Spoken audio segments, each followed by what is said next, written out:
Hello guys, welcome to ApparelWin channel. My name is Jane and today I will introduce you guys our basic style, and also this is our new arrival for the summer season. Actually it's like two styles for the t-shirt.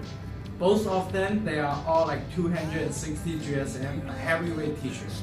They are doing for the vintage washing, like heavyweight washing. As you can see, they all have like the color effect for the white color. They all like vintage style. And for the size, they all have like M to double extra large, and all the size is a little oversized. Before you buy it from our website, just make sure to check the size table.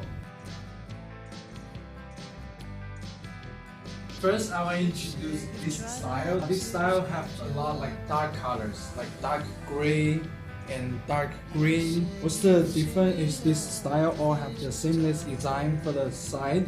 You cannot see the stitching line. The second style is what I'm wearing. This style have the stitching line. For the color, it's more like a bright color, more like candy colors. As you can see, the pink color and light purple, orange, light green. I want to remind you guys again, and if you buy the basic style from our website, it's all available to do the customization. So which means is you can add your own logo or add your own pattern on our basic style t-shirt or hoodie. For the technique, you can use the screen printing or DTG or embroidery. So thank you guys for watching this video, and don't forget to check these two styles from our website. Before you buy it, don't forget to check the size table. See you guys next time. Bye bye.